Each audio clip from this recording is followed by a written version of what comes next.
서로 인사하시길 바랍니다. 내가 낮아지면 하나님이 높아지십니다. 우리가 낮아지면 내가 높아진다. 또 높아지기를 바란다면 낮아져라, 그렇게 성경이 말씀하는데, 우리가 낮아져야만이 하나님이 드러납니다.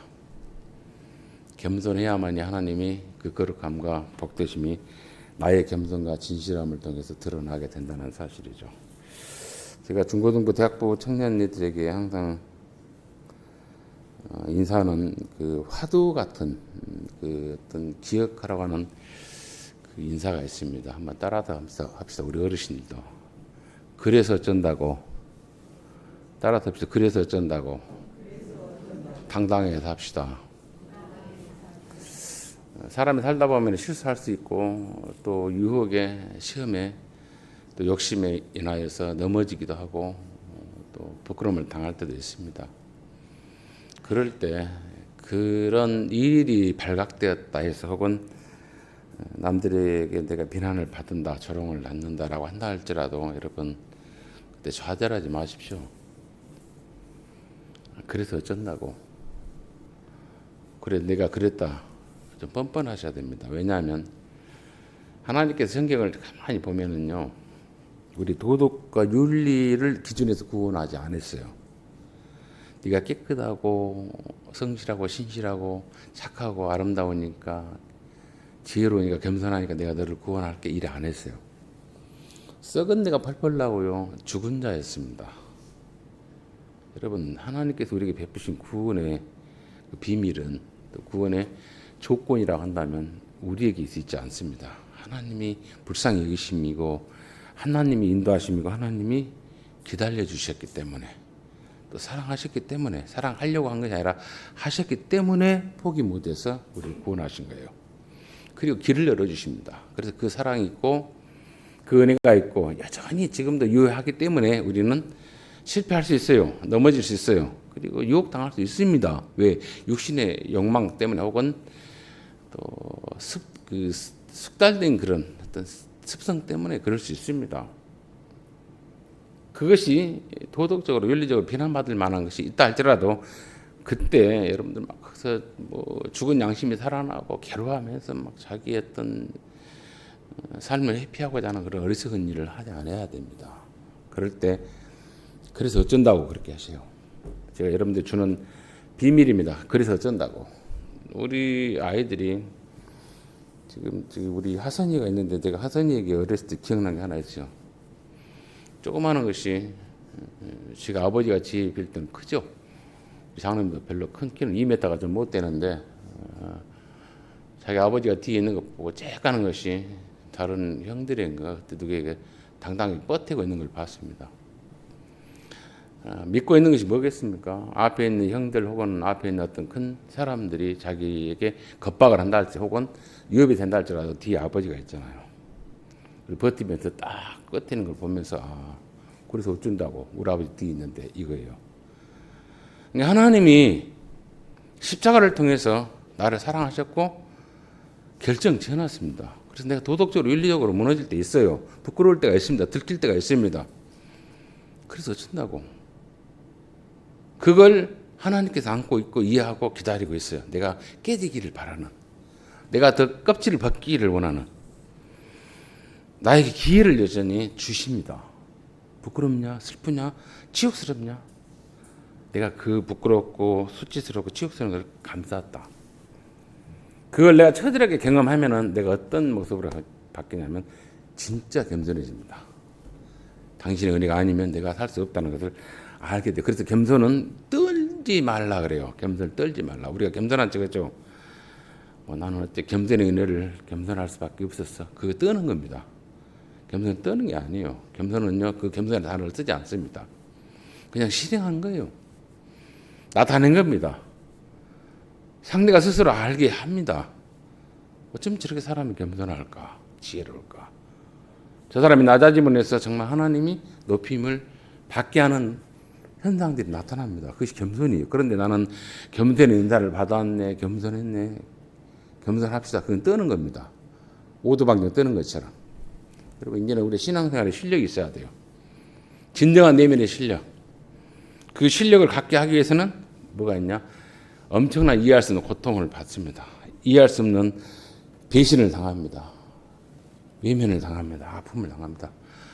앞이 막막한 그런 상황에 빠집니다. 그래서 비로소 헤어나올 때, 헤쳐나올 때, 그때 겸손해지는 거예요. 그때 누구에게 기회를, 하나님께서 기회를 간절히 바라는 마음을 갖고, 그래, 하나님만이 나를 살리신 분이고 하나님이 내가 다 버릴 뿐이고 그분에게 내가 다시 이룰 수 있는 근거가 거기 있다라고 하는 시선을 띄지 않냐면 내게 다시 한번 기회가 주어진다는 사실을 오늘 요셉은 우리에게 보여줍니다. 오늘 본문에 보면은 계속해서 요셉 이야기를 제가 여러분들이 하고 있는데, 뭐 성경에 대해서 나는 교회를 좀 다니다 보니까 창세기를 잘 알아, 창세기에 대해서 설교할 수 있어 라고 하는 어떤 자만감이 있고 착각에 빠지는데, 여러분들 성경을 자세히 보면요, 그 성경 인물들의 사건들을 통해서 모습을 통해서 주시고자 하는 엄청난 깊은 어떤 뜻이 있습니다.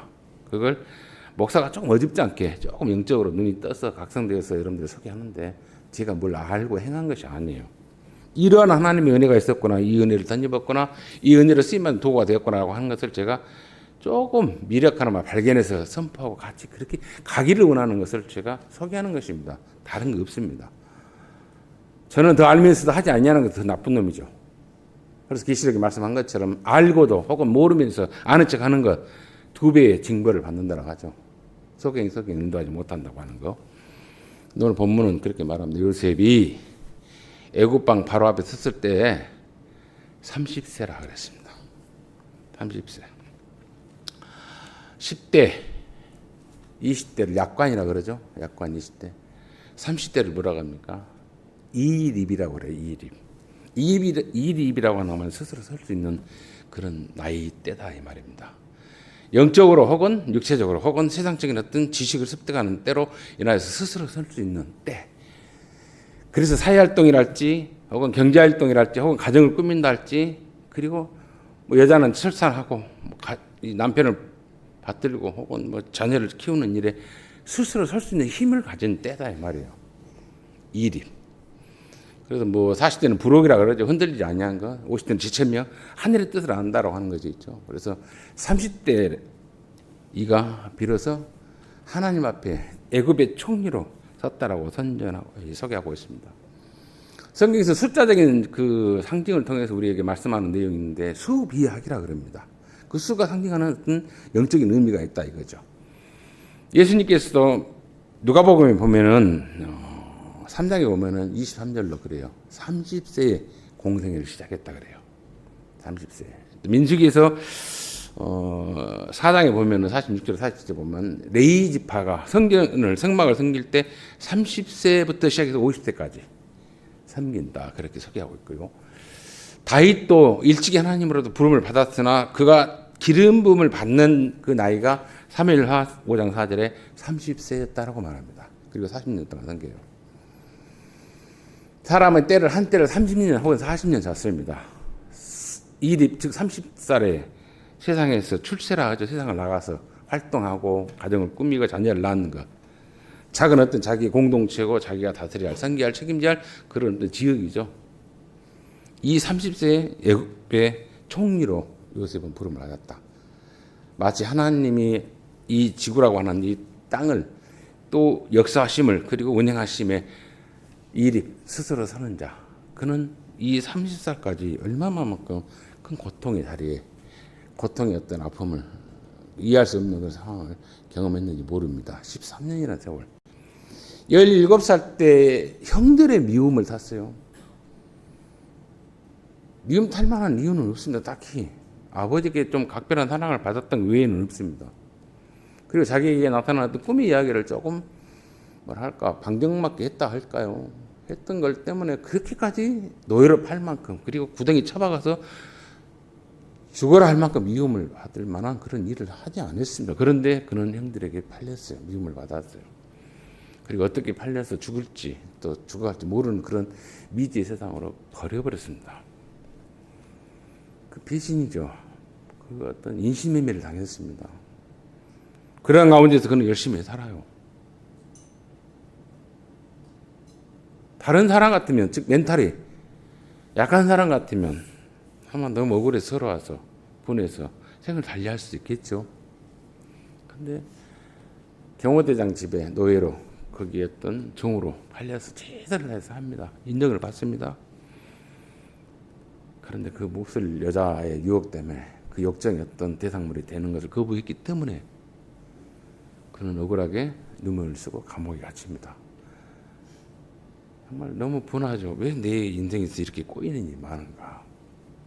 하나님 이럴 수도 있습니까? 라고 하면서 그러한 작업들, 그러한 어떤 고통들은 뭡니까? 그 사람의 껍질을 깨는 순간이에요. 부수는 겁니다. 돌아보니 하나님께서 나를 부수려고 겸손하게 만들려고 겸손을 떨게 하는 게 아니라 진정한 겸손을 알게 하려고 그런 아픔을 줬다는 걸 압니다. 감옥에서도 열심히 살았습니다. 자기의 큰 은혜를 덧입었던 사람의 은혜를 잊어버린 배은망덕한 그런 또 잊혀버림도 있었어요. 그런 섭섭함도 있었습니다. 그럼에도 불구하고 여전히 그는 막막한 감옥 생활을 무기수로 살고 있었습니다. 그런데 때가 되므로 하나님께서 파라오의 불안감을 통해서 그리고 꿈에 해몽이 되지 않는 일을 통해서 그를 불러내죠. 그래서 그가 파라오에게 꿈의 해석을 명쾌하게 해주고 그리고 대안을 제시해 준 일로 인해서 자기를 세우라는 것이 아니었습니다. 좋은 사람, 지혜로운 사람 선별해서 왕이시여 당신은 잘 아오니 좋은 감독자를 세우고 농림부 장관을 세워서 각 도성에 창고를 짓고 곡식이 풍성할 때 잘 저축해서 운행하십시오라고 하는 대안을 제시해 줬어요. 그런데 그러한 대안을 제시해 주고 자기는 뒤로 물러서는데 파라오가 요셉을 세웁니다. 드디어 30살이 일이 됐죠. 너에게 그런 지혜를 주고 너와 함께한 그 하나님, 그가 너에게 있는 걸 보고 너는 나라를 세울 사람이고 나를 세울 사람이고 모두를 살릴 사람이라고 하는 걸 그것을 봅니다. 그걸 누가? 파라오가 봐요. 이방신을 섬기는 태양신의 아들이 하나님을 요셉을 통해서 보게 됩니다. 그래서 하나로 통할 때 저 사람을 통해서 하나님 역사하고 저 사람을 통해서 하나님 일하시고 저 사람을 통해서 나를 살리는구나 하는 것을 볼 때 그때 진정한 복을 진정한 하나님 통치를 받게 되고 누리게 되어 있습니다. 여러분 그래서 우리가 하나님과 통하는 삶을 살라라고 지난 시간에 소개를 했었죠. 그런데 마침내 30세 이립이라 그래요. 쓰임을 받습니다. 이 30세에 쓰임을 받는 것 사회생활 혹은 신앙생활 혹은 여러분들 가정생활 혹은 세상 속에서 살아갈 때 여러분들 스스로 쓰시고요. 우리 영적으로요. 즉 나를 세우고 가정을 세우고 공동체를 세울 수 있는 성숙감을 우리가 얼마만큼 갖췄는가 한번 보셔야 돼요. 그냥 되는 대로 다 한다. 날이 밝게 눈 떴으니까 그냥 아침 먹고 싶으면 먹고 말 것이 먹고 이런 삶이 아니어야 돼요. 이제는. 여러분들 규모 있게 살아셔야 되고요. 책임지는 삶을 사셔야 합니다. 막 사는 게 아닙니다. 30세 내가 넘었으니까 나는 안 살아도 된다.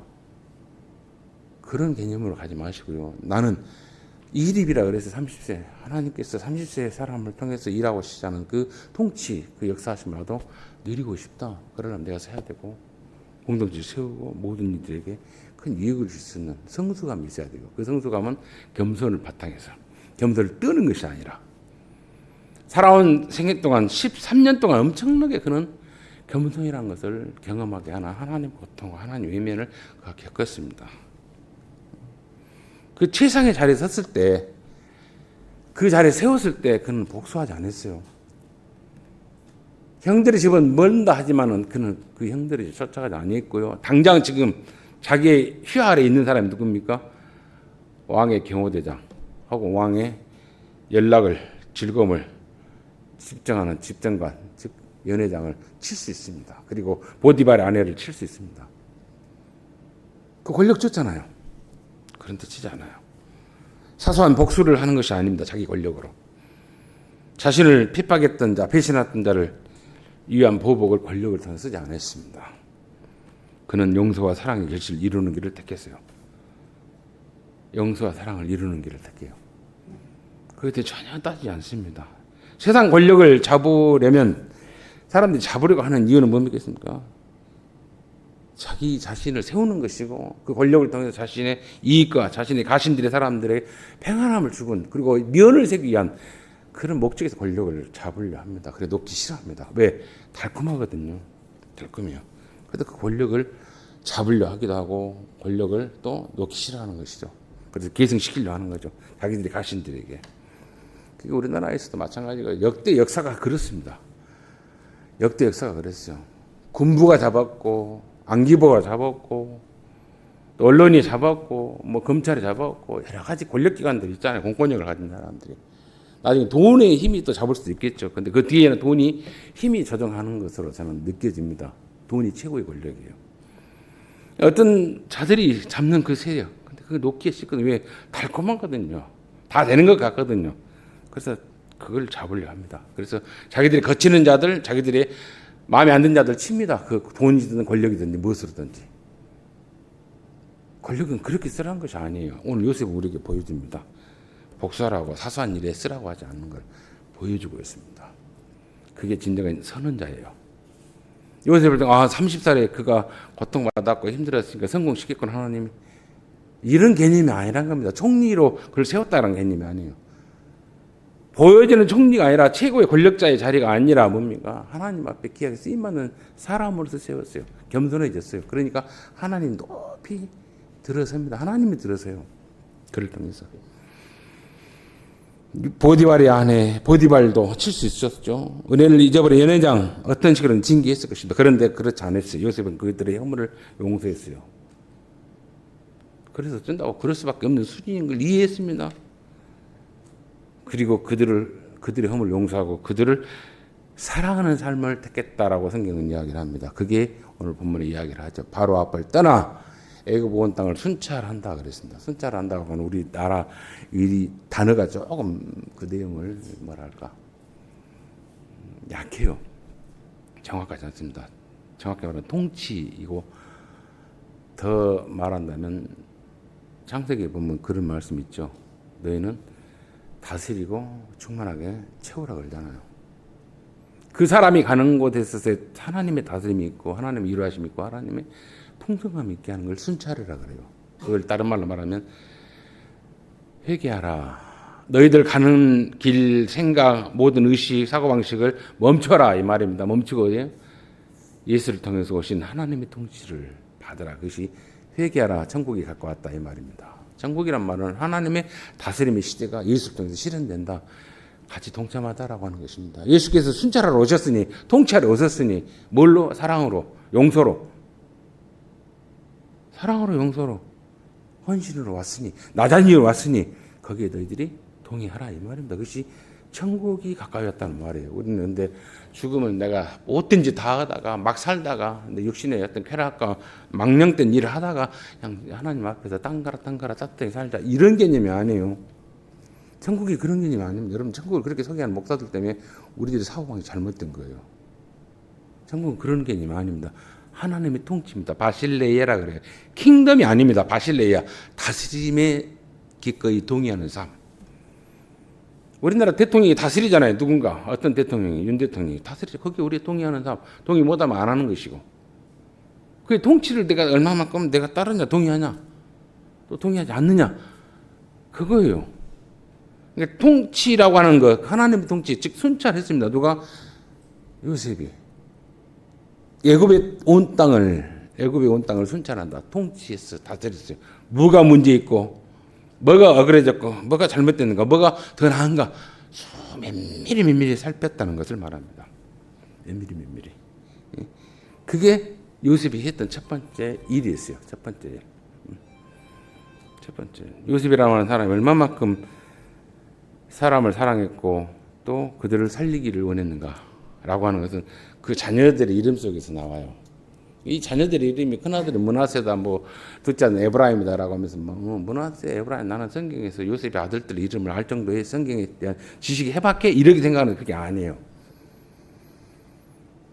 내가 므낫세라고 지은 그 내용의 뜻이 안에 오늘 본문에 있습니다. 요셉이 그의 장남의 이름을 므낫세라 하였으니 마지막에 살펴볼 내용인데 미리 나왔습니다. 그런데 므낫세 무슨 뜻이겠습니까? 그 뜻을 풉니다. 요셉이 친히 풀어요. 하나님이 내게 내 모든 고난과 그동안의 고난이 뭐겠습니까? 통치할 때는 권한이 없었어요. 그런데 통치를 하게끔 하는 그 세움을 받기까지는 엄청난 고통과 억울함과 분함과 서러움이 있었습니다. 그 이야기를 말하고 있죠. 13년의 고통, 외면, 버림, 망각한 자들의 어떤 섭섭함, 그 고난과 내 아버지의 온 집의 일을, 그래요. 내 아버지의 온 집의 일이 뭡니까? 아버지로부터 나왔던 형들이 내게 했던 그 패악한 일들을 하나님 잊게 하셨다 그래요. 참 기가 막힌 그 선언입니다. 나는 위로받았다 이 말에 누구로부터? 하나님으로부터. 하나님이 13년의 고난 그리고 형들의 패악한 짓을 하나님이 내 마음의 상처를 씹고 나를 위로하셨다 이 말이에요. 위로하셨다. 진정 뭡니까? 므낫세를 낳으면서 므낫세를 얻으면서 특히 이 므낫세를 낳을 때는 어떤 상황이냐라고 말하냐면 성경에 보면 참 아주 그 숨을 못 쉴 정도로 딱 갇혀 있는 상황에서 하나님에 대한 시선을 하나님에 대한 은혜를 여전히 바라고 있다는 걸 이야기합니다. 50절 그러네요. 흉년이 들기 전에 즉 7년의 풍년 동안 풍년이 탁 끝나고 흉년이 든 해 전에 아들을 얻었다 그래요. 7년 동안 풍년이 들었습니다. 풍성에서 심히 많아서 어마어마하게 많은 곡물을 하나님께 허락하셨습니다. 그걸 잘 지금 저장해 놓고 준비해 놓고 그리고 마침 흉년이 들기 시작하기 전에 요셉에게 두 아들이 나되 곧 온의 제사장 보디베라의 딸 아스낫이 그에게서 낳은지라 뭘 낳았어요? 요셉의 아들들을 낳았다 그래요. 여기 있어서 보디베라 즉 제사장 파라오는 신이고 파라오의 그 신적인 것을 잔악하고 옹립하기 위해서 제사장으로서 역할했던 이방의 제사장, 우리로 말하는 박수무당입니다. 이 건너에 보면 대나무 꽂아놓고 점치고 부적파는 사람도 있잖아요. 그분이 저희 장모의 장인이에요. 그렇게 생각하시면 됩니다.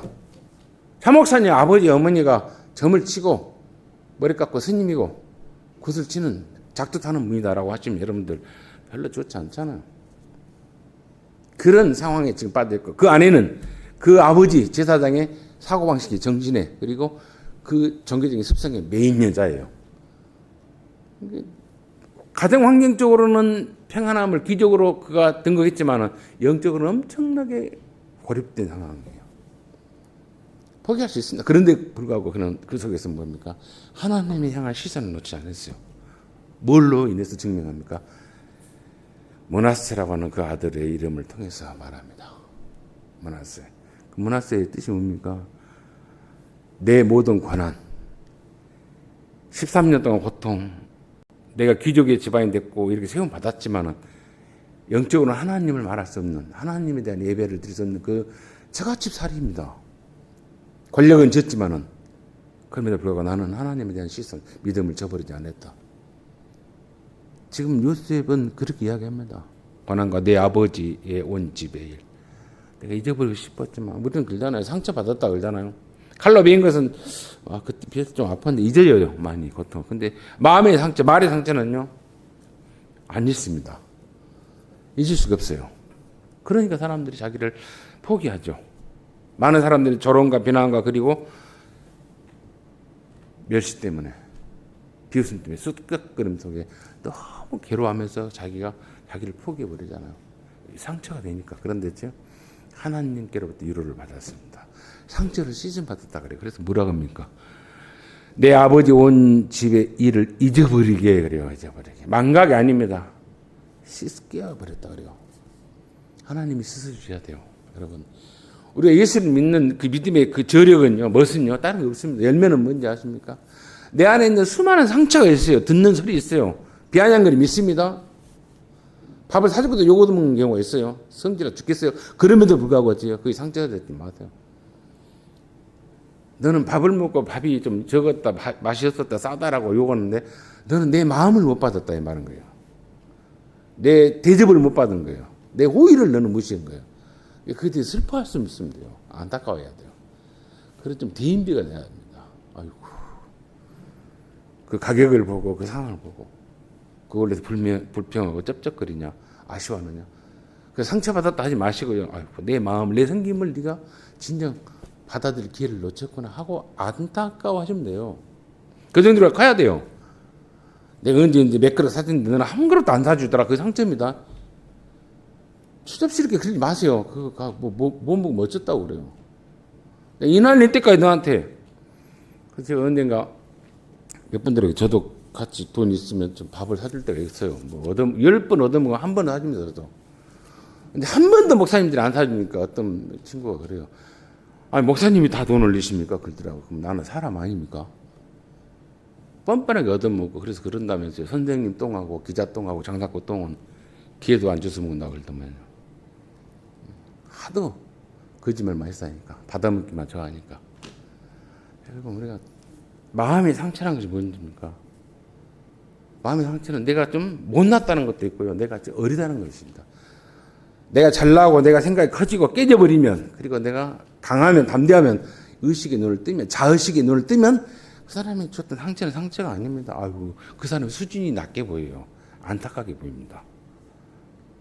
그 정도로 우리가 영적인 눈을 뜨셔야 돼요.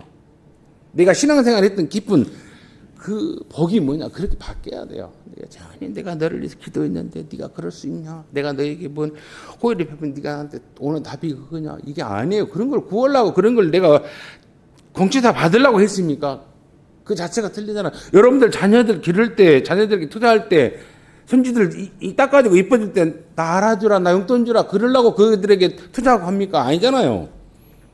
나 안 돌아봐도, 나 책임 안 져도, 나 헤매내도 네가 사람답게 살고 세상에서 바르게 살면, 그렇게 많은 사람이 이로로 헤매지면 그걸로 만족하다 한 것이 건강한 부모님들, 건강한 우리 조상들의 믿음의 사람들의 모습이어야 돼요.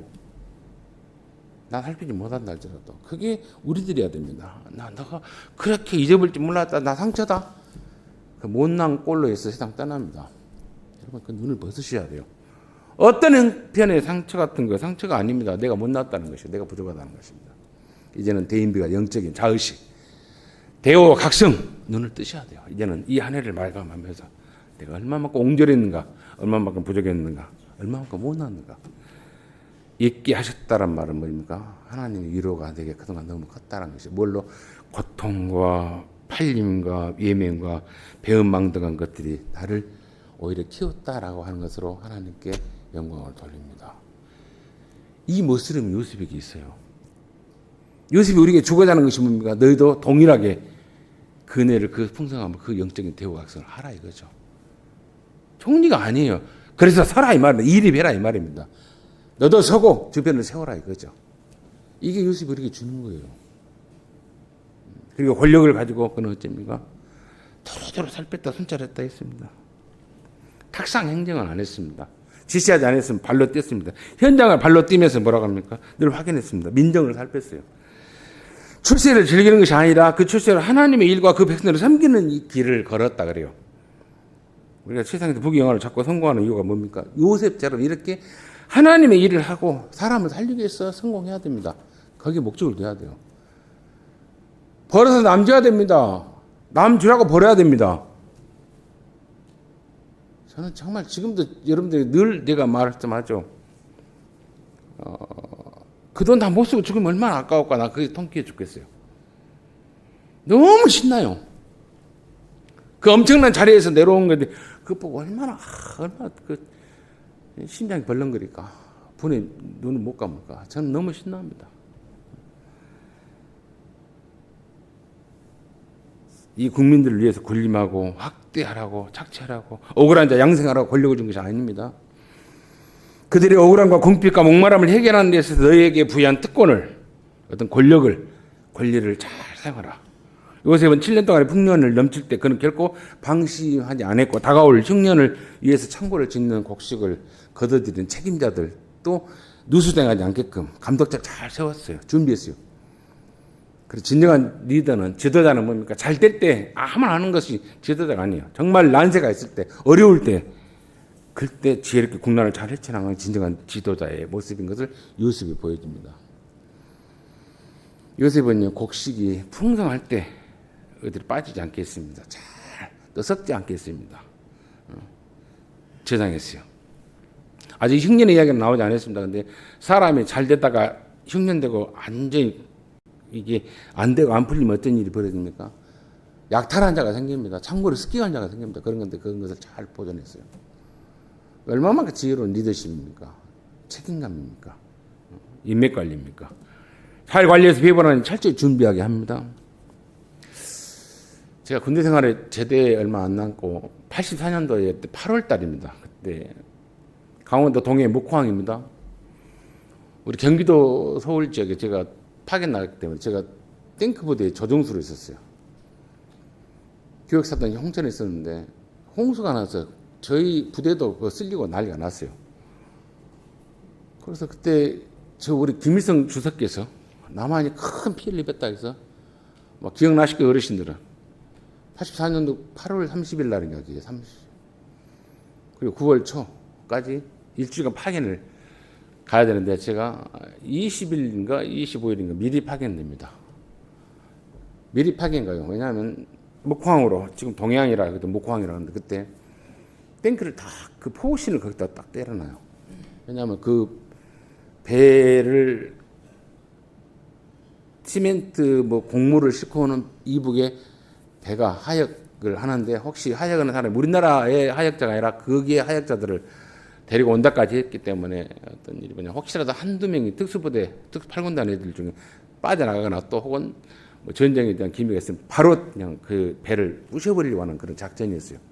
그때 제가 투입이 됐었습니다. 근데 그때 죽었던 우리나라에 그때 많은 사람들이 죽었어요. 홍수로. 그리고 엄청나게 고통스러운 일이 있었어요. 그 전에 83년도에 아웅산이 있었습니다. 전두환 대통령을 죽이려고 했던 음모였던 일이 있었죠. 그래서 화해의 어떤 제스처로 우리 남한에 어떤 홍수가 있어서 베풀었던 어떤 북쪽의 호의죠. 근데 그 물품이 들어온 일에 제가 파견돼서 거기 경험이 있었는데 느낌이 뭡니까? 정치적인 정략적인 어떤 지도자끼리 했던 화해 제스처고 썩은 물건입니다. 그때 그 물건들이 자기들 군량미예요. 북한의 군량미. 시멘트는 쓸 수가 없어요. 그래서 88 고속도로 까는데 그 시멘트 그걸 깔았습니다, 여러분. 88도로 대구 강주 등 시멘트가 거기 들어갔어요, 제가. 그리고 쌀은 밥은 뭐 되면 뭐요. 근데 떡을 해 먹어서 겠다 떡국이나 이런 거 해 먹어서 겠다 뭐 이런 식으로 해서 그 쌀이 소비됐습니다. 그리고 우리가 예를 들어서 한 10억 정도의 돈을 우리가 뭐 물품을 받았다면 우리는 100배를 해줬어요. 100배. 100배. 근데 그때 오는 그 물품들이 썩고 쓸모없고 그런 것들이에요. 갑자기 지금 요셉이 뭡니까? 창고를 짓고 감독자를 잘 세워서 이런 일을 했다는데 역시 그 북한에는 군량미거든요. 전쟁 났을 때 그 군인들을 전쟁의 어떤 먹거리로 저장해놨던 것은 우리의 남한의 어떤 화해 제스처가 아니죠. 정략적인 어떤 제스처로 북한의 김일성이 그렇게 했던 일에 제가 그때 현장에 역사 현장에 있었기 때문에 알죠. 그때 보면은 그 곡물이 아니에요. 사실 썩고 그냥 못 먹는 것들이 사실 우리 남한의 사람들 아무리 뭐해도 그 정도는 아니잖아요. 그래서 어떤 정략적인 어떤 그런 그 문제를 이렇게 자기들이 화해하는 제스처를 했던 것을 제가 아마 그 봤는데 요셉이 하는 거랑 전혀 다르죠. 좀 썩어빠진 리더들이죠. 지도자들이죠. 북한에. 요셉은 그 수국과 분배에 있어서 절대 그렇지 않아서 흉년 때 나타날 어떤 약탈이랄지 생겨날 리스크에 대해서 잘 막았다는 거. 책임지는 관리, 책임지는 어떤 그 감독자들 바르게 세우고 차별을 정책을 펼쳐나갔다라고 하는 거. 우리가 받는 복이 있어요. 받는 복. 받는 복을 배가는 잘 보관하고 잘 분배할 때입니다. 그 2배가 돼요. 물 들어온다 배 떼어라. 그래 배 떼우세요. 떼워서 얼마든지 벌어들이세요. 그리고 그걸 벌어들이는 걸로 내가 만족하는 게 아니라 그걸 잘 관리하고 배분하는 일을 해야 돼요. 그래 2배의 복을 받습니다. 그것이 우리가 요셉을 통해서 배울 수 있는 거예요. 지혜로움을 통해서 겸손함을 통해서 하나님의 역사하심을 나의 어떤 역할을 통해서 나타나게 하는 거. 이게 요셉이 하는 거죠. 그래서 주님이 말씀하시죠. 너희의 보물을 하늘에 쌓아라. 하늘에는요 스위스 근거가 없습니다. 보물을 쌓는 방법은 뭡니까? 곤고하고 목마르고 외롭고 고통받은 자들의 입을 통해서 그들의 고갈을, 그들의 갈증을, 그들의 배고픔을 해결함을 통해서 하늘에 쌓여진 것이요. 그들이 증언합니다. 내 입을 통해서 내 말씀을 통해서 하나님 창고에 쌓였잖아요. 내가 그에게 호의를 받았습니다. 내가 그에게 위로를 받았습니다. 내가 그에게 배부림을 던져봤습니다. 라고 그들이 증언해줘요. 마찬가지로 내가 못된 패한 짓을 했던 어떤 보디발의 아내하고 내가 넘어갔다 하십시다. 그러면 그 사람이 증언해요. 저놈은 나하고 그러고 그런 놈이 있습니다라고 고발해버립니다. 그럼 누구에게 하든지 다 하나님이 내가 했던 사람을 통해서 증언을 받아요. 죽을 때까지 입 다물 것 같지 않아요. 하나님 앞에 고발한다니까 그들이 증언해요. 내가 그는 마실 것을 줬고 위로했고 찾아왔고 나를 품어줬습니다. 용서했습니다. 사랑했습니다. 복사하지 않았습니다. 라고 그가 증언해요. 그것이 보물 쌓는 겁니다. 반면에 그는 나와 같이 짬짬이 했습니다. 여러분 우리에게 주어지는 삶 속에서의 권력이 있고 풍요로움이 있습니다. 그 속에서요. 우리가 잠시 주어지는 어떤 권력이 있고 특권이 있다 할지라도 그걸 잘 여러분들 관리하셔야 되고요. 그 안에서 내가 겸손하셔야 돼요. 지혜로운 통치를 내가 받아야 돼요. 이건 내 것이 아니었구나. 둘째 아들 에브라임이라고 하는 아들을 통해서 또 뭐라고 하십니까? 하나님이 나를 내가 수고한 땅에서 번성하게 강하게 하셨다 그래요. 네가 수고한 거 다 기억할게. 내가 다 값을 갚을게. 유로했을 뿐만 아니라 상처를 입게 했을 뿐만 아니라 더 강하게 했다 그랬습니다. 왜? 이 두 배의 복을 그가 그대에 받았어요. 이런 하나님임을 내가 경험했다. 그 경험의 근거로서 또 그 응답의 근거로서 나는 어떤 상황에서도 하나님과의 시선, 아이 컨택이라고 하죠. 그 시선을 외면하지 않아서 바라봤어요. 어떻게 할까요, 주님? 기다릴까요? 당할까요? 그러면서 그는 계속 겸손을 뜬 게 아니라 겸손해졌어요. 그게 믿음이에요. 그걸 요셉이 우리에게 이야기합니다. 이런 멘탈을 가질 때 어찌입니까? 그래서 어쩐다고 그래요. 그런데 실수할 수 있어요. 넘어지셨어요. 그런 하나님과 시선을 내가 아이 컨택 할 때 너 그랬냐? 넘어졌잖아. 내가 이해해 줄게. 기다려. 이걸 하나님과 내가 바라보면 어쩌? 너 그래. 부끄럼 당해. 내가 너가 쓸게. 이게 있으면 우리가 무너지지 않아요. 이런 것들이 없으니까 사람들이 못 나아지고 더 가슴 아픈 일을 합니다. 다른 거 다 잊어도 좋으니까요. 하나 그래서 어쩐다고 당당하시라는 거예요. 그래 나 그런 놈이요. 근데 하나님 은혜가 여전히 내게 있다는 걸 아셔야 돼요. 그리고 그렇게만 끝내지 마시고요. 눈을 뜨셔야 돼요. 겸손을 뜨는 게 아니라 진짜 겸손해진 자리에 내가 들어가셔야 돼요. 진실해져야 된다. 그래서 나도 한번 요셉처럼 쓰임 받기를 원한다. 나도 한번 사기를 원한다. 내 가정을 세우기를 원한다. 자녀를 세우기를 원한다. 내가 있는 공동체를 세우기를 원한다. 라고 하는 거. 어떻게? 하나님 통치로. 당신이 나를 통해서 역사하는 그 통치 하나님 나라가 나를 통해서 미력 하나만 펼쳐지기를 원한다. 라고 하는 소원을 주십시오. 그게 이 한 해를 맞이하면서 새해를 우리가 맞이하는 그런 이 순간에서 다시 한번 요셉을 통해서 확인할 수 있는 거예요. 하나님이 나를 위로하셨다. 내 고통과 내 슬픔과 형들의 그 폐악함을 위로했다라고 하는 문하세를 볼 때마다 내가 위로를 받았다 이거죠. 너만 보면 막 형들이 내 분노가 일어나다가 아니에요. 위로를 받았다. 에브라임 보니까 하나님이 내 수고했던 모든 걸 감절로 주셨다. 이러한 위로, 이러한 어떤 번성 강함, 우리 한번 살아봐야지 않겠습니까? 내가 못 살았으면 내 자녀들이라도 그렇게 살게끔 여러분 영적으로 키우십시오. 이립 세우십시오. 30살에 되기 전에 많은 경험하게 하시고 그게 우리 해야 할 일입니다. 그냥 막 대충 살다가 날벼락 맞을 거 벼락 안 맞고 뭔 일 터지면 그냥 하나님께 대충 해주는 그런 걸 내가 빌어줄게 치성 드려줄게 이런 식으로 예수 믿지 마시고요. 내가 쓰셔야 돼요.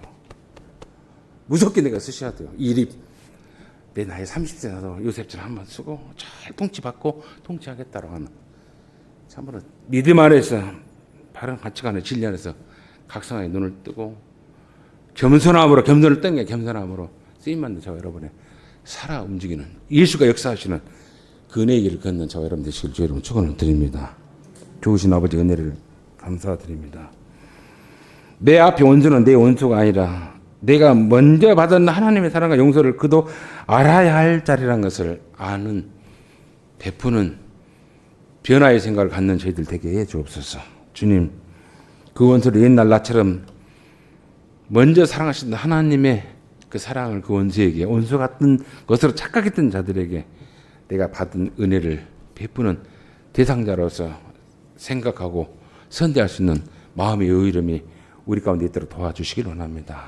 살아오면서 그동안 상처가 있고 상상할 수 없는 아픔이 있었습니다. 고통이 있었습니다. 위로가 필요했습니다. 그럴 때마다 하나님으로부터의 시선을 놓지 않게 하시고 하나님이 위로하시고 하나님이 있게 하셨던 그 있게 하심에 그 상처를 싸매주심에 위로를 받는 할머니의 모든 권속들 되게 하시고 특별히 많은 사람들에게 복수보다는 사소한 보복보다는 위로해주고 사랑하고 용서하고 화해시킨 일에 주님의 도구로 쓰임받는 할머니의 모든 권속들의 삶이 되게 하여 주옵시고 저들의 가정과 산업터와 자녀들 되게 해 주옵소서. 모든 걸 주님께 의탁하고 예수님의 이름으로 축복하며 기도합나이다. 아멘.